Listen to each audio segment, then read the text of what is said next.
Салам радиосунда жаңылыктар. Арбаңыз ардактуу угарман жана көрүүчү, эфирде жаңылыктар түрмөгү. Аны менен мен Нурпейил Ашур кызы тааныштырам. Кыргыз-Тажик чек арасынын дагы 3,71 чакырымы макулдашылды. Бул тууралуу бүгүн 5 февралда министрлер кабинетинин маалымат кызматы билдирди. Маалыматка караганда тараптардын жолугушуусу 30 январдан 5 февралга чейин Баткен шаарында өттү. Тараптар калган аймактарды сыпаттоо иштерин Тажикстандын аймагында өтө турган кийинки жолугушууда улантат.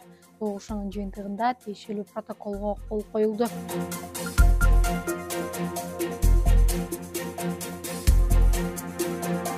Баткен шаарынын Кызыл Дөң тоосуна эс алуучу жай курулат. Бул тууралуу шаардык бийликтен билдиришти.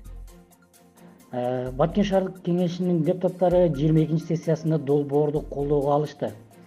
Кызыл Дөң аймагында жайгашкан Кызыл Дөң тоосуна курула турган бийиктеги эс алуучу жайы 2024 ичинде толугу менен ишке ашырылат.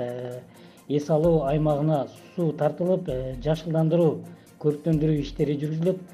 Ошондой эле Өргүзар мейкиндигине бийиктен көз чаптырып, эс алууга мыкты шарт түзүлөт. Кыргызстанда башталгыч класстардын тамактануу ченеми 2 эсеге көбөйдү. Өстөздөгү жылдын 1-январынан тарта өлкөдө жалпы билим берүүчү мектептердин 1-4 класстарынын окуучуларынын тамактануу ченеми 2 эсеге жогорулады. Бул чечимге министрлер кабинетинин төрагасы Акылбек Жапаров кол койду. Токтомго ылайык айрым социалдык мекемелердин тамактануу ченемин этабы менен жогорулатуу максатында быйыл мамлекеттик казынадан 999,4 миллион сом кошумча каражат каралган. Бул каражаттар жалпы билим берүүчү мектептердин 1-4 класстарынын окуучуларынын тамактануусун жакшыртууга жумшалат.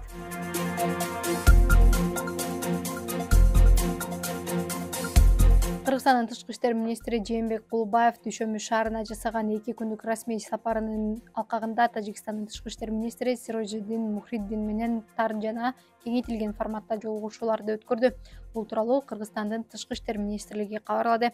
Ага ылайык сүйлөшүүлөрдүн жүрүшүндө кыргыз-тажик мамилелеринин саясий, соода-экономикалык жана маданий-гуманитардык тармактарындагы абалын жана келечеги талкууланды. Кулубаев Кыргызстан, Тажикстан менен ынак коңшулук мамилелерди мындан ары да бекемдөөгө умтулаарын белгиледи. Сүйлөшүүлөрдүн жыйынтыгы менен 2024-2026 жылдарга Кыргызстан менен Тажикстандын тышкы иштер министрликтеринин ортосунда кызматташуу программасына кол коюлду.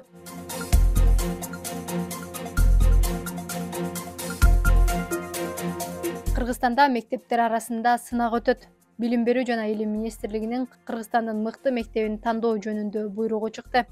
Министрликтин басма сөз кызматынан билдиришкендей, республикалык тандоо 5 этаптан турат.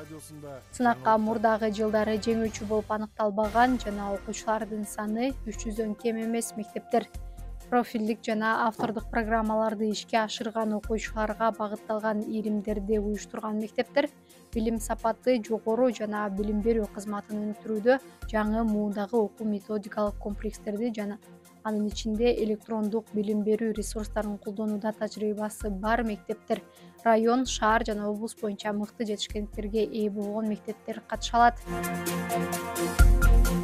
Күндүн маанилүү делген жаңылыктары эмне ушулар болду. Кайрадан эфир аркылуу амандашканча саламыңыз түз болсун. Салам радиосунда жаңылыктар.